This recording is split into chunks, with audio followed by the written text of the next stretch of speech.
Board परीक्षाओं में मानचित्र कार्य के अंतर्गत मानचित्र में दिए हुए स्थान आदि को भरने का सही तरीका क्या है, इसको हम बताएंगे। तो यह किस विषय के अंतर्गत आता है? सबसे पहले तो हम बता दें 12वीं कक्षा के भूगोल विषय के अंतर्गत यह पूछा जाता है। इसके अलावा 11वीं में है, 10वीं में सामाजिक विज्ञान और कक्षा 9वीं में सामाजिक विज्ञान के अंतर्गत एक नक्शा कार्य दिया जाता है जो 5 नंबर का होता है।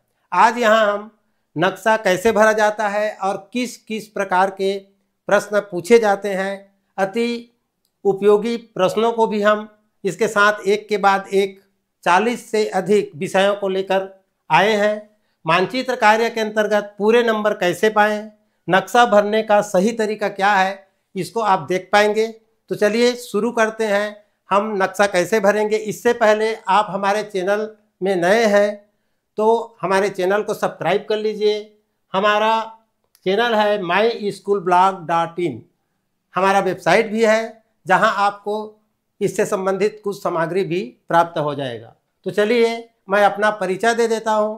मैं शिव प्रसाद गबेल, शासकीय उच्चतर माध्यमिक विद्यालय नावागांव, रायगढ़ जिला के अंतर्गत आता हूं, छत्तीसगढ़ प्रदेश से। तो छत्तीसगढ़ प्रदेश में भूगोल विषय के अंतर्गत छत्तीसगढ़ माध्यमिक शिक्षा मंडल के ब्लूप्रिंट पर आधारित किस किस तरीके से प्रश्न पूछे जाते हैं, इसको कैसे बनाना है, इसको आप यहाँ देखेंगे। तो हमारे पास है पहला प्रश्न, जिसमें आपको 5 विषय दिया गया है, जिसे हमको भरना कैसे है, किस तरह से भरा जाए और प्रश्न क्या पूछा जाता है, बच्चे क्या भरते हैं, ताकि उन्हें पूरे का पूरे 5 नंबर के प्रश्न पूछा जाता है। 5 विषय दिए जाते हैं। प्रश्न में कहा जाता है भारत के सीमा का राजनीतिक मानचित्र में निम्नलिखित का पता लगाइए एवं संकेतों के साथ लेबल कीजिए। बच्चे क्या करते हैं, यहाँ पर विषय को लेकर के वहाँ लिख देते हैं। प्राय होता क्या है, यदि बच्चे को पूछा गया थार का मरुस्थल है तो भारत में लिख देता है पाकिस्तान में। इस कारण से कभी कभी बच्चे का नंबर कट जाता है और वो लिखता है थार का मरुस्थल।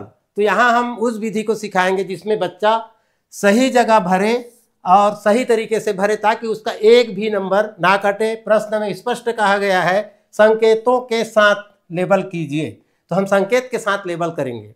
तो सबसे पहले इन 5 विषयों को सतपुड़ा पर्वत, चिल्का झील, खंभात की खाड़ी, छोटा नागपुर का पठार और मंगलौर बंदरगाह।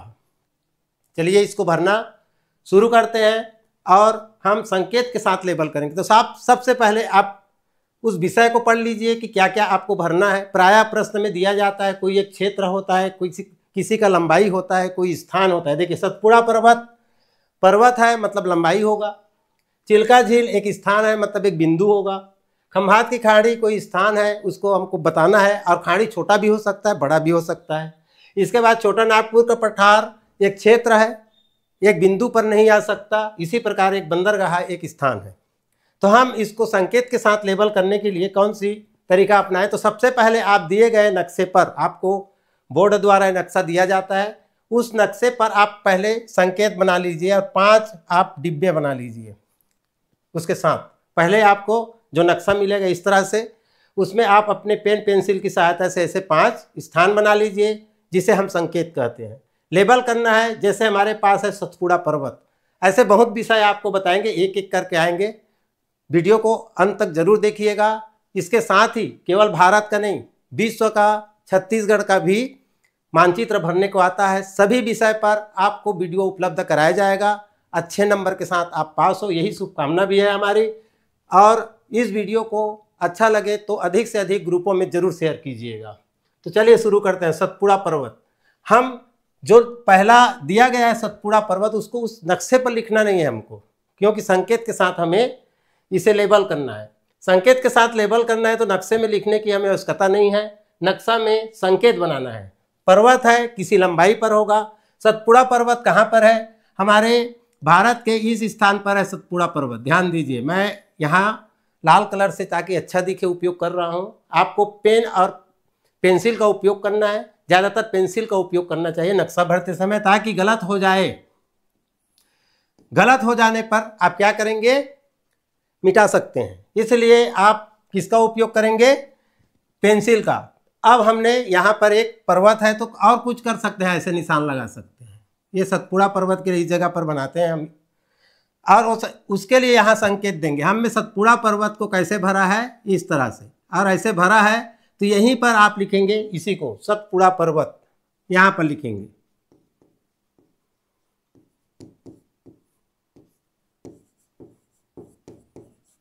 ये पहला हमने भर लिया, पूरा 1 नंबर का काम आपका हो गया। 1 नंबर आपको यदि यहाँ आपने ठीक से लिख दिया और यहाँ आपने सही जगह पर बना दिया। दूसरा है, ध्यान दीजिए, एक ही संकेत 2 बार उपयोग नहीं करना है। अब देखिए दूसरा नंबर, चिल्का झील। चिल्का झील क्या है, ये जिस तरह से सतपुड़ा पर्वत हम आखिरी तक हालांकि नहीं जाएगा, इसको थोड़ा दूर हम मिटा भी देते हैं, इसी बीच में है। सतपुड़ा पर्वत इसलिए नाम पड़ा कि वो 7 बार मुड़ा हुआ है। 7 बार ऐसे मुड़ा नहीं है, उसके भू आकृतिक बनावट 7 बार मुड़ा हुआ है, जैसे हिमालय के लिए हम पढ़ते हैं अलग अलग उत्थान के साथ। तो इसी तरह इसका नाम भी 7 बार मुड़ने के कारण सतपुड़ा पड़ा। इसी प्रकार हम चिल्का झील, चिल्का झील आप जानते हैं उड़ीसा के तट पर है और इस जगह पर है, तो आप इसके लिए हम अलग संकेत बनाएंगे। संकेत हमारा कुछ भी हो सकता है। चलिए इसका संकेत हम एक गोला बना देते हैं, इस गोले के अंदर एक छोटा सा और गोला बना देते हैं। अब यही संकेत के आधार पर हम यहाँ पर लेबल करेंगे, वैसी हुबहू संकेत हमको यहाँ बना देना है और यहाँ पर हम लिख देंगे क्या, चिल्का झील। चलिए मैं यहाँ लिख देता हूँ चिल्का झील।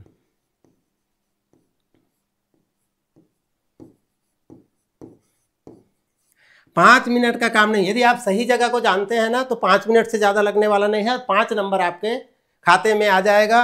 इसी प्रकार यदि हम कक्षा 12वीं पर 10 नंबर के जो भरने को आता है, 2 नक्शे आते हैं और 10 को पूरा सही कर देते हैं तो पास होने का आधा नंबर के लगभग करीब है। इसी प्रकार हमने जिस चिन्ह का उपयोग अब कर लिया, इसी चिन्ह का उपयोग फिर से दोबारा नहीं करेंगे, क्योंकि हमको 5 अलग अलग चिन्हों का उपयोग करना है और 5 संकेत हमको बनाना है। अगला है हमारा खंभात की खाड़ी। अब खंभात की खाड़ी कहाँ पर है ये हमको पता होना चाहिए। अब इसी प्रकार खंभात की खाड़ी के लिए जो जगह आप जानते हैं, नहीं जानते हैं तो बता देते हैं। ये गुजरात के नीचे जब तक ये जगह है। खाड़ी किसे कहते हैं, ऐसे भू भाग जो अंदर की तरफ घुसा हुआ हो, जिसका जल क्षेत्र अंदर की तरफ घुसा हो, खाड़ी कहा जाता है। अर्थात ऐसा जल क्षेत्र जो 3 तरफ से भूमि से घिरा हुआ हो। तो ये 3 तरफ से भूमि से घिरा हुआ ये क्षेत्र है। हम इसके लिए चिन्ह इस तरह से बना देते हैं, क्या बनाए, त्रिभुज। और यहाँ पर हम खंभात की खाड़ी नहीं लिखेंगे, हम कहाँ लिखेंगे, यहाँ लिखेंगे। वही त्रिभुज हमको यहाँ बना देना है, ये संकेत है उसका। हमने जिस जगह को बता भी रहे हैं उसके लिए हम त्रिभुज भी बना दिए और इसे हम संकेत भी बना दिए और यहाँ पर हम लिख देंगे खंभात की खाड़ी।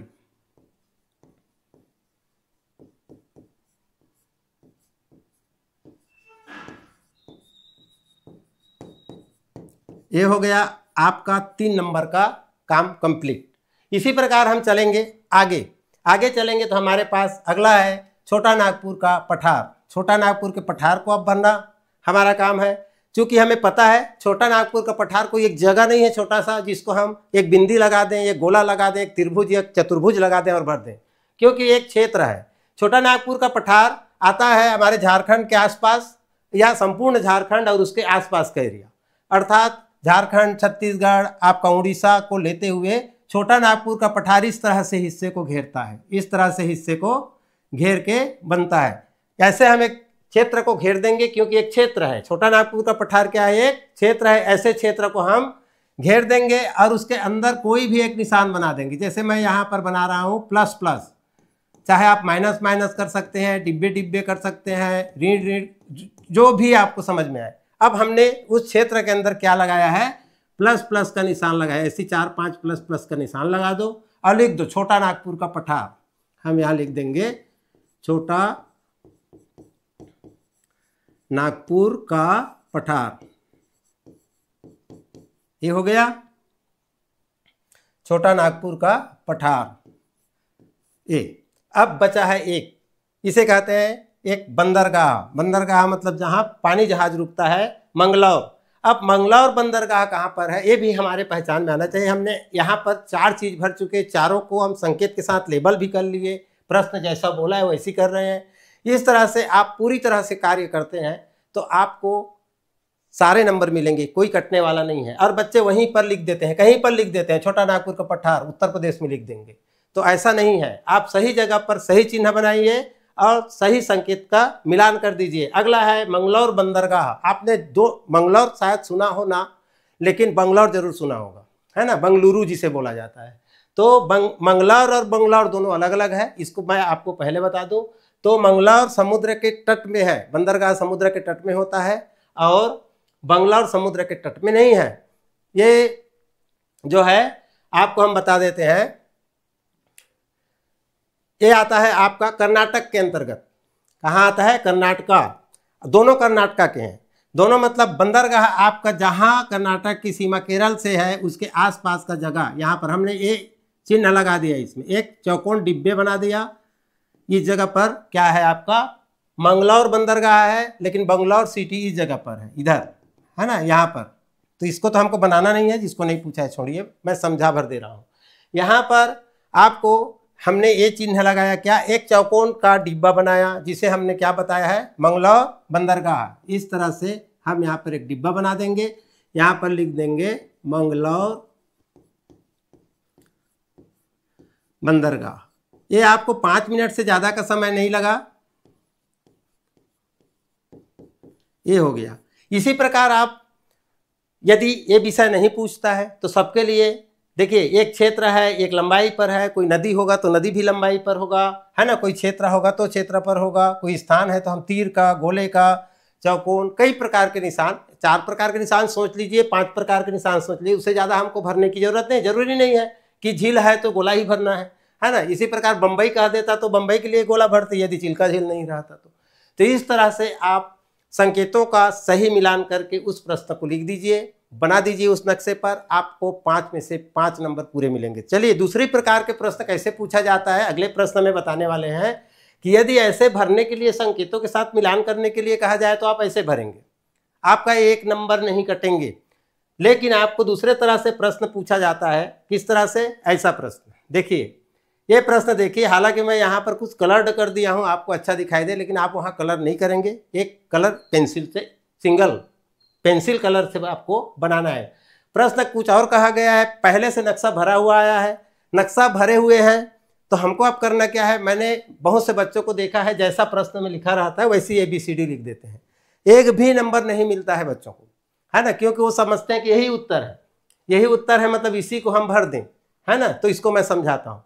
प्रश्न में पहले से भरे हुए स्थान आया हुआ है, पहले से भरे हुए स्थान है। देखिए, ये भरा हुआ, इस जगह को क्या कहते हैं, इस जगह का, इस जगह का, है ना, ये सब दिया गया है, पहले से भरा हुआ है।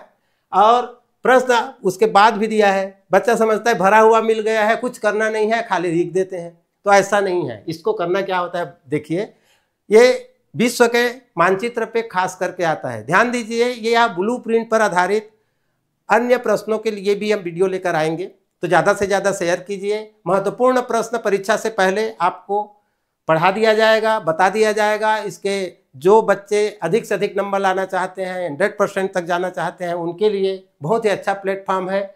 और जो बच्चा डर रहे हैं कि हम कैसे निकालें, उनके लिए, पास होने के लिए निश्चित है कि हमारे जो भी वीडियो आए इस सब्जेक्ट से संबंधित, उसको जरूर देखिए।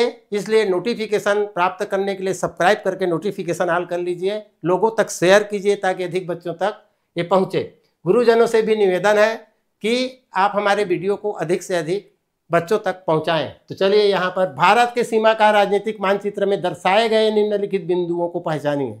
अब हमें इसे पहचानना है, यहाँ लिखा हुआ कुछ नहीं है, ABCD दे दिया है ना, पहचानिए और इनके नाम अपनी उत्तर पुस्तिका में लिखे। नक्शा को आपको नहीं बनाना है, कुछ नहीं करना है, इसको देख के आपको पहचानना है। ऐसे प्रश्न पूछने का अब प्रचलन चालू हुआ है, पहले ऐसा नहीं था, लेकिन अब ये शुरू किया गया। बहुत अच्छा प्रश्न है, जल्दी बनता भी है और थोड़ा सा लिखना है, ना तो नक्शा बनाना, ना तो संकेत का लेबल करना, कुछ नहीं। कम समय में अधिक नंबर, और बच्चा थोड़ा सा भी यदि ध्यान दे तो पूरे का पूरे 5 नंबर बनता है। बस उसको अपने उत्तर पुस्तिका में क्या करना है, केवल उत्तर पुस्तिका में काम है, उसको पहचानना है। पहला, ये आपको दिया गया है ए में दिया गया है एक मरुस्थल। अब ए को आप खोजिए, ये कहाँ है? ए, और ये एरिया जो दिखाया गया है वो एक मरुस्थल है, केवल उसका नाम, उसको पहचानना है।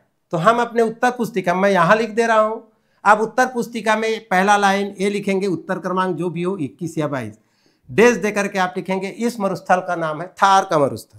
है ना। बस ये लिख करके आपको एक मरुस्थल नहीं लिखना है, बच्चे इसी को लिख देते हैं। यहाँ उसके नाम लिखना है, क्या लिखना है, थार का मरुस्थल। ठीक है, ठीक है, जगह नहीं है, मैं मरु लिख दिया हूँ। आगे हम बढ़ेंगे बी। बी में क्या है, इसको देखिए, एक रेल मार्ग, ये एक रेल मार्ग बी। आई हरे कलर में हमने यहाँ पर उस रेल मार्ग को दिखाया। ये रेल मार्ग का नाम आपको बताना है, तो आपके उत्तर पुस्तिका में बी लिख देंगे और बी लिख करके आगे लिखेंगे ये कौन सा रेल मार्ग है। आपको इस जगह को जानना है और इस जगह को जानना है। सभी बच्चे जानते हैं कि ये दिल्ली है और ये मुंबई है, दिल्ली और मुंबई। तो दिल्ली से मुंबई क्या है, रेल मार्ग प्रश्न में आपको दे दिया है। तो यहां पर आप लिखेंगे दिल्ली से मुंबई, दिल्ली से मुंबई रेल मार्ग, क्योंकि रेल मार्ग को ही पूछा गया है। ये हो गया आपका 2 नंबर का काम। अब आपके बाद इसके बाद आता है आपका सी, एक नदी। नदी सी है, सी कौन सा, ये सी के द्वारा इंडिकेट किया गया है। ये कौन सी नदी है, इसको आपको पहचानना है। ये नहीं कि एक नदी नहीं लिख देना है, हम यहाँ पर सी लिखेंगे, सी के आगे वो नदी को पहचानना है कौन सा नदी है। शायद आप लोग जानते भी हो, तैयारी जो किया है वो जानता है, ये है नर्मदा नदी। तो यहाँ पर सिंपल से आपको एक लाइन लिख देना है, नर्मदा नदी। इसके बाद आपको फिर से जाना है डी पर। एक खाड़ी ये है, यहाँ दिया गया है, ये खाड़ी है।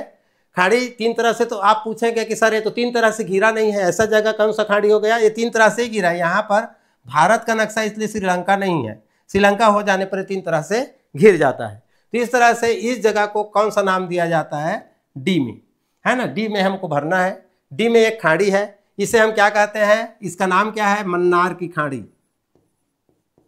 क्या है, मन्नार की खाड़ी। ध्यान दीजिए, यहाँ पर 2 तरीकों को समझाने के लिए मैंने जिस प्रश्नों को लगाया है, ये उसमें भी आए तो आप वहाँ फिर संकेत बना बना के भरेंगे।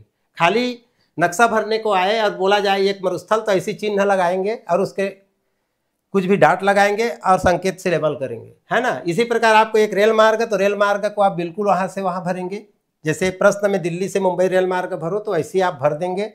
दोनों स्टेशन का नाम दे देंगे, पहला और आखिरी का, और दिल्ली से मुंबई रेल मार्ग लिख प्रश्न में दिया रहेगा। आपको सिर्फ भरना और संकेत लेबल करना है। अगला है आपका एक अंतर्राष्ट्रीय बंदरगाह, ये ई, यहाँ पर एक बंदरगाह है। तो क्या है, ई कोलकाता। क्या है, कोलकाता। उसका नाम ही आपको जानना है ना। तो इसी तरह से आप जो है दिए भरे हुए नक्शे का यदि आपको इस तरह से प्रश्न पूछा जाता है तो आप इस तरह से बनाएंगे। ये एक आपको नक्शे पे नहीं लिखना है, ध्यान रखिए। इसको आपको कहाँ लिखना है, आपको इसे लिखना है आपके उत्तर पुस्तिका पर प्रश्न क्रमांक 21 या 22 जो भी हो, उसका उत्तर क्रमांक 21 या 22 लिख करके आप सिर्फ 5 लाइन लिखेंगे, 5 नंबर आपके हाथ में। तो चलते हैं, अगला कौन सा प्रश्न आपके सामने है, इसको देखते हैं। माध्यमिक शिक्षा मंडल के ब्लूप्रिंट पर आधारित है।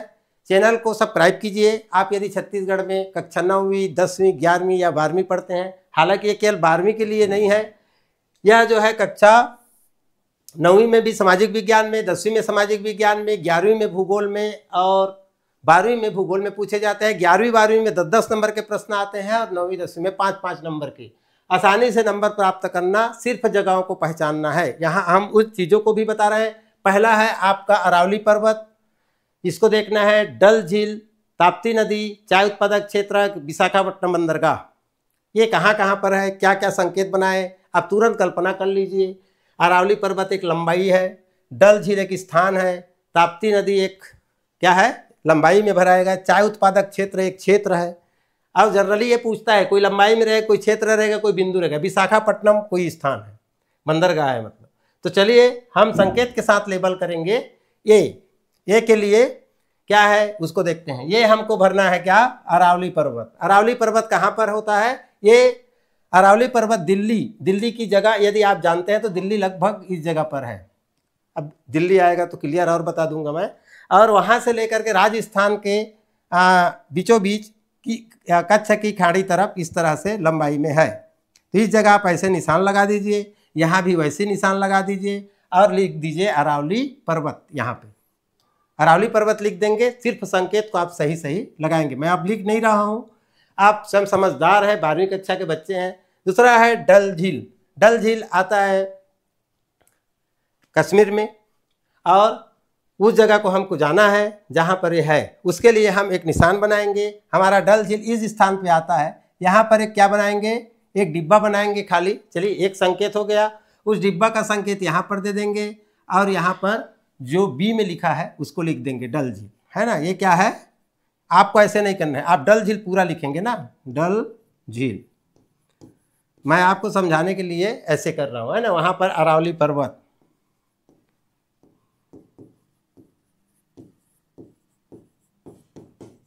ठीक है। इसी प्रकार तीसरा नंबर है ताप्ती नदी। ताप्ती नदी कहाँ पर है, देखिए, ताप्ती नदी और नर्मदा नदी दोनों एक साथ हैं, थोड़े थोड़े के दूर में, और उसी के बीच में सतपुड़ा पर्वत है ना। तो यहाँ पर हमने पहले ही पढ़ा, छत्तीसगढ़ के किनारे से लेकर के नर्मदा नदी गई है, इसी आसपास से हमारा सतपुड़ा पर्वत है, उसके जस्ट नीचे ताप्ती नदी है, जो थोड़े आधे दूर से निकलते इस तरह से, और सभी जाके यहीं गिर जाती हैं। कहाँ पे, इस जगह पे खंभात की खाड़ी पे गिरती है ना, दोनों नदियाँ, ठीक है। तो ये आपका, ये नदी इस जगह पे आप भर दोगे। ये कौन सा है आपका, ताप्ती नदी। ताप्ती नदी के लिए हम क्या किए हैं, लाइन खींचे हैं। क्या खींचे हैं, ऐसे लाइन। अब यहाँ पर हम लिख देंगे ताप्ती नदी। आगे आ जाता है हमारा चाय उत्पादक क्षेत्र। आपने इसको तो याद करने की जरूरत ही नहीं है, सब लोग जानते हैं, असम की चाय, असम की चाय कहते रहते हैं, है ना, सभी में लिखा रहता है। मतलब चाय के लिए असम फेमस है, तो असम फेमस है, तो असम को हमको जानना है। तो यहाँ पर उस क्षेत्र को हम क्या कर देंगे, कुछ निशान लगा, ये असम है, ठीक है। यहाँ हम असम क्षेत्र में प्लस प्लस का निशान लगा दिए। आपके पास बढ़िया टाइम है तो आप बढ़िया 2 पत्ती बना दीजिए, 2 पत्ती का निशान लगा दीजिए, और यहाँ उसको वैसी बना दीजिए। ये है चाय उत्पादक क्षेत्र, ठीक है। ये भी हो गया। संकेत के साथ साथ साथ मिलान कीजिए। विशाखापट्टनम बंदरगाह। विशाखापट्टनम बंदरगाह कहाँ पर है, इसको देखिए, ठीक है। यहाँ पर हमें जाना है कि विशाखापट्टनम किस जगह पर है ना। तो ये आंध्र प्रदेश में है। कहाँ पर है, आंध्र प्रदेश। और बंदरगाह है, मतलब समुद्र के किनारे होगा, और कहाँ पर होगा उसको भी देख लेते हैं। तो आंध्र प्रदेश ये है, आंध्र प्रदेश के किनारे विशाखापट्टनम बंदरगाह हमने एक गोला बना के लगाया। और आपको ये भी बता दें, छत्तीसगढ़ के बेलाडीला से जो लोहा इसको खोदा जाता है, इसी विशाखापट्टनम के लिए आता है, अब विदेश को भेजा जाता है ना। तो यहाँ पर हम वही चिन्ह लगा, देखिए सभी चिन्ह हमने, सभी संकेत अलग अलग प्रकार से बनाया है, और अलग अलग प्रकार से बनाया है क्योंकि देखिए यहाँ चौकोन बना दिया, यहाँ प्लस बना दिया, यहाँ एक वृत्त को काला कर दिया। इसी प्रकार आप आराम से बनाएंगे। यहाँ एक चौकोन लगा के डल झील लगा दिया। आप यहाँ पर विशाखापट्टनम बंदरगाह लिख देंगे। ये तो इतने कम समय में आपको मिल जाएगा एक अच्छा नंबर, जो 5 नंबर है, जिसमें कटने का भी कोई चांस नहीं है। आपको सही सही स्थान, सही सही संकेत आपको लगा देना है, ज़्यादा कुछ नहीं करना है। तो आगे बढ़ते हैं, और एक नक्शा के लिए ऐसे हमारे पास बहुत सारे नक्शा है, सभी नक्शा में अलग अलग प्रश्न मिलेंगे। तो चलिए अगला में हम आते हैं। आज हमारा इस विषय का पहला वीडियो है, इसलिए आप इसे देखिए। आगे यदि आज की वीडियो में पूरा नहीं होता है तो विश्व का, छत्तीसगढ़ का, भारत का जितने भी नक्शे हैं, एक अच्छे वीडियो लेकर के और आएंगे। तो यहाँ हम देखते हैं मुंबई कोलकाता रेल मार्ग, उसके बाद चेन्नई एक स्थान है ना, ये लंबाई में रहेगा, ये एक स्थान है। एक 82.5 पूर्वी देशांतर रेखा, ये क्या चीज़ है इसको भी समझाएंगे। इलायची पहाड़ी, जिसे कार्डेमम के नाम से जाना जाता है, और थार का मरुस्थल।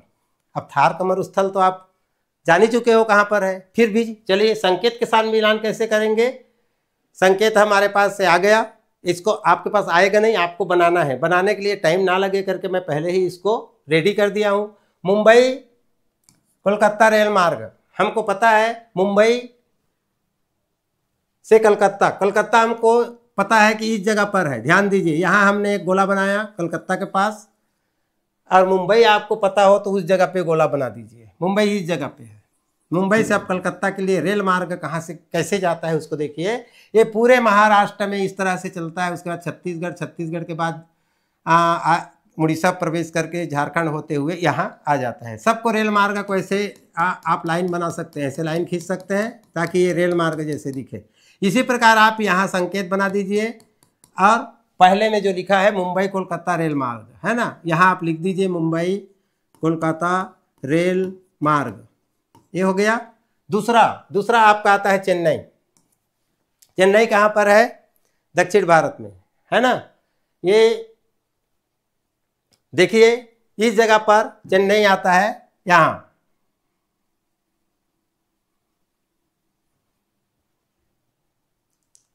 हो गया। इस जगह पर हम एक गोला लगाएंगे, एक हमने ऐसा चिन्ह तो लिया नहीं है, ऐसा चिन्ह ले लेंगे या बाद में एक और लकीर ऐसे लगा दें, किसी स्थान के लिए ये सुंदर भी दिखता है। ठीक है, यहाँ पर हम वही चिन्ह लगाएंगे। भारत की नक्शा में सही सही आपको सही जगह पर भरना है। ये अब यहाँ पर हम लिख देंगे चेन्नई। ठीक है, इसके बाद दूसरा आता है 82.5। 82 सही है, 1/2 पूर्वी देशांतर। वैसे तो पूरा भारत पूर्वी देशांतर में है, 82.5 है क्या? तो हमारी 82.5 पूर्वी देशांतर जो रेखा है, एक कर्क रेखा होता है, आप जानते हैं, वो भी भारत के बीचों बीच से गुजरती है। और एक क्योंकि हमारी कर्क रेखा जो है अक्षांश रेखा है, ले पूछा गया है आपको देशांतर रेखा। देशांतर रेखा क्या होता है? ऊपर से नीचे होता है और वो भारत के ठीक बीचों बीच। अब बीचों बीच शब्द सुन करके कहीं यहाँ से 2 फाड़ मत कर दीजिए, गलत हो जाएगा, है ना। कहाँ पर बीचों बीच है, किस जगह से गुजरती है, इसके बारे में हम अभी तुरंत आपको बताते हैं। उससे इधर उधर आपको नहीं करना है, वो रेखाएं खींच देना है। उस रेखा की लाइन आप अपने हिसाब से जो भी रखना चाहें, डाट डाट, सीधी रेखा, जैसा भी, वही यहाँ पर आपको संकेत बनाना है। तो ये शुरू कहाँ से करेंगे? देखिए आप यहीं इस जगह से, जो छत्तीसगढ़ के इस एरिया को देवभोग ये जगह होता है, यहाँ से आपको घुसना है, यहाँ से निकल के यहाँ से निकलते हुए आगे बढ़ना है। ये यहाँ से हम यदि शुरू करते हैं, देखिए तो ये छत्तीसगढ़ की इस एरिया में घुसता है, देवभोग के पास निकलता है और ऐसे निकल के, मेरे में थोड़ा सा हो सकता है सही ना आए, आप स्केल पकड़ के ऐसे खींचेंगे, जो छत्तीसगढ़ को काटते हुए आंध्र प्रदेश होते हुए ऐसे निकल जाती है। यही आपका 82.5 क्या है? 82 सही 1/2 पूर्वी देशांतर रेखा है, जिसको आप डाट डाट पे खींच सकते हैं, सीधी लाइन लगा सकते हैं, जो आपकी इच्छा हो। लेकिन उसी से यहाँ पर आपको संकेत करना है। मान लो हमने डाट डाट किया तो यहाँ डाट डाट रेखा लगा देना है। अगला हमारे पास है ये भी हो गया। अब हमारे पास है इलायची पहाड़ी, कार्डेमम, है ना। इलायची पहाड़ी है कहाँ पर, जिसे कार्डेमम के नाम से भी कहा जाता है, तो ऐसे ही दे करके पूछ सकता है। ध्यान दीजिए, ये सभी संकलन हमने हमारे छत्तीसगढ़ के विभिन्न जिलों में जिला मुख्यालय द्वारा प्रश्न बैंक जो जारी किया गया है, बहुत सारे जिलों से हमने इकट्ठा किया है और उनको फिर से सजाया है, फिर से सजा के, ताकि बच्चे सभी जिलों के ऐसे प्रश्नों को हमने सभी ब्लूप्रिंट पर आधारित जो प्रश्न है उनको भी ऐसे सजाया हुआ है, जिसका हम उत्तर भी आपको बताएंगे कैसे लिखना है, उसको समझाएंगे क्यों ऐसा कहा जाता है। हमने अभी भी बताया 82.5 क्या है, इसको बता देंगे। 82.5 रेखा किसी भी, मतलब हमारे देश की बीच की रेखा है, किसी भी देश की बीच से गुजरने वाली रेखा को उस देश का समय रेखा, मध्याह्न समय रेखा कहा जाता है। इसका मतलब है भारत का ये मानक समय रेखा है। मानक समय रेखा मतलब सूर्य जिस समय इस रेखा के ऊपर आती है, उसी समय भारत में ठीक 12 बजता है। जिस देश में जिस रेखा को मानक समय रेखा माना जाता है, उस देश पर सूर्य ऊपर आता है तो समय वहाँ ठीक दिन का 12 बजता है। इसलिए अलग अलग देश का समय अलग अलग होता है। पाकिस्तान का समय अलग होता है, क्योंकि पाकिस्तान का समय रेखा उसके बीच से गुजरा होगा, है ना। जिस देश का समय रेखा उस देश के बीच से ठीक गुजरता है ऊपर से नीचे, उसी जगह को मानक समय। तो भारत का ये क्या है? 82.5 पूर्वी देशांतर भारत का मानक समय रेखा है। अब हम बात करते हैं इलायची की पहाड़ी। इलायची की पहाड़ी में आपको बता दूं, केरल में आता है। अब केरल के सबसे नीचे पहाड़ी क्षेत्र में आता है इलायची की पहाड़ी। अब हमने एक तरह से बिंदी लगा लिया है, तो उस पहाड़ी के लिए हम पहाड़ी जैसे भी आकृति बना सकते हैं। इस जगह पे आता है, थोड़ा सा नीलगिरी पर्वत के नीचे, है ना, इस तरह से इस जगह हम बना देंगे।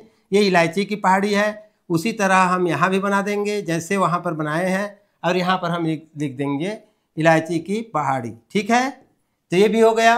कहाँ पर आता है? नीलगिरी पर्वत के जस्ट थोड़ा सा नीचे में ये स्थान पड़ता है कार्डेमम। अब हम फिर आगे बढ़ते हैं 5वें नंबर के लिए, थार का मरुस्थल जिसे सब लोग जानते हो। थार के मरुस्थल को हम किस रूप में बनना चाहें? थार का मरुस्थल आता है राजस्थान, और राजस्थान के पाकिस्तान बॉर्डर में कुछ हिस्सा थार का मरुस्थल का पाकिस्तान तरफ भी है। तो जो बाकी का इधर बॉर्डर तो पूरा है। तो इस तरह से आपको एक पर्वत नाम आपने सुना होगा, आगे आएगा अरावली पर्वत, उसके पश्चिम में हमारी थार की मरुस्थल शुरू हो जाती है। तो उस जगह को हम यदि जानते हैं कि हमारी सुना होगा, क्या हमने बताया है ना, अरावली पर्वत को, है ना। अरावली पर्वत के पश्चिम में जितने भी एरिया है लगभग पाकिस्तान की सीमा तक, इतने को आप घेर देंगे, और घेर करके आप उसमें डॉट डॉट डैश डैश जो भी लगाना है ऐसे लगा दीजिए। वही संकेत आप कहाँ भर देंगे? आपके संकेत वाले जो डिब्बा आपने बनाया हुआ है यहाँ आप भर देंगे, यहाँ आप भर देंगे, और यहाँ पर लिख देंगे थार का मरुस्थल। तो आपको वीडियो अच्छा लगा होगा और आशा है कि आप इसे पसंद करेंगे। इसके आगे की वीडियो जैसे ही बनेगी हम यहाँ पर आई बटन लगा देंगे। आई बटन में आप इसको आगे देखेंगे। भारत के और भी बहुत सारे नक्शा बाकी है, और कुछ समय अधिक हो जाने के कारण हम वीडियो यहीं पर बंद कर रहे हैं। और एक डेमो है जिसको अधिक अधिक शेयर करें, सब्सक्राइब करें, और शेयर करने के बाद हम अगले ही वीडियो जल्दी ही, बहुत जल्दी, हो सकता है आज ही बना लें और देर तक डाल दें, तो आपको डिस्क्रिप्शन में भी उसका लिंक दे दिया जाएगा और आई बटन में भी उसको दे दिया जाएगा। यहाँ से आप इसके आगे की जो नक्शा है जिसमें और महत्वपूर्ण विषयों को भरने के लिए आपको सिखाया गया है। तो चलिए विदा लेते हैं, आज के लिए इतना ही। फिर मिलेंगे इसके बाद वाले वीडियो में। धन्यवाद। जय हिंद, जय भारत।